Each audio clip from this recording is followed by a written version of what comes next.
Hey everybody, so welcome to our first day of Google Classroom. I wanted to first of all just show us how to get around and do an assignment so that we can feel comfortable with it, and that's all that we're going to do today, okay? So first of all, when you get into Google Classroom, you'll notice that you have more classes than I do on the screen. This one just happens to be called Cornier Reading Rotation 1, and I would click on that if that was the class I was entering into. Okay, now up at the top, you're going to see any new assignments that you have. Down below would be any kind of streaming that's been going on, any conversations that we've been having in class up until this point. So you can certainly scroll down if you wanted to and check out some of the things that were available before today. None of them were assignments, so don't worry about them though. Okay, so I'm going to click on my new assignment. And first of all, it's just to point some things out. This is the title of the assignment. Okay, this is the teacher that assigned it. This is how much it's worth. This one's a formative, so the highest you can get is a 3. Okay, it tells what the assignment is. In this time, it says, complete this formative today by following the instructions at the top of the document. Use any notes and examples that you have if you'd like. When done, do not turn in. It will save as you work on it, and I will be able to see your feedback. Okay, now, our first instinct is usually to come over here to class comments and to type in our assignment. That is not where an assignment goes. That's if you have a comment that you want the whole class to see for some reason, or if the teacher asks you to put a comment, that's where you would want to do it. Okay, of course, in the comments, we're not going to be writing messages back and forth. We're going to save it for academic purposes.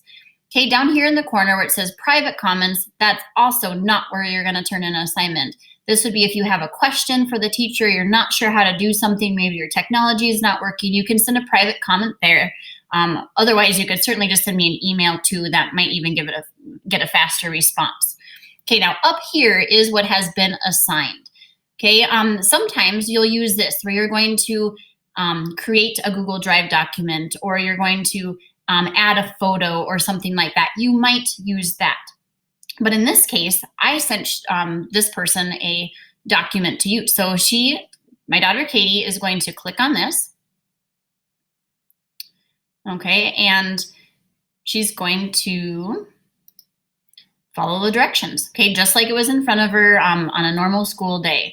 Okay, so in this case, she's going to highlight the different parts of the essay. These are the colors that she's going to use. And as she's going through highlighting various things,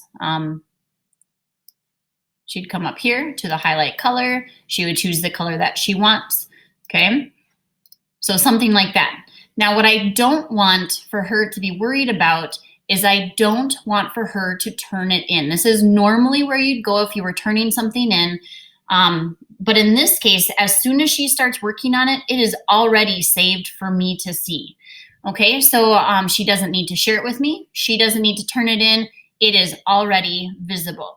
Okay, let me see if I can find that just to show you, just reassure you that that is the way it's going to work. Okay, I'm going to see if I can get into my classes here.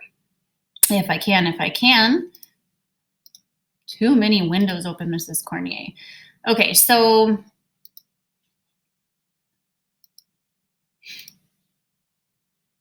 all right, I'm going to go to my rotation 1 class. This is the assignment that I put out there for one student, for Katie Cornier. And you can see right here that Katie Cornier appears on my screen. Now, if I click on it, then you'll see that any work that Katie Cornier did is visible right there. In fact, I can see that she's working on it right now, okay? The reason that I don't want you to turn it in sometimes is that once it's turned in, you can't fix anything, okay? But let's say after Katie turns hers in, I see there's a couple things that aren't quite right. I can talk to her. I can have her go back and check it and fix it if she hasn't officially turned it in. Okay, so whenever you are looking at your instructions, if it says do not turn in, like right here, that is why. Okay, there might be other times when a teacher says turn it in when you're done, and at that point you would go ahead and certainly turn it in if that is the case. Okay, if you have any questions, let me know. This is all for today, and then tomorrow we'll start back up again. Thanks for coming. Bye.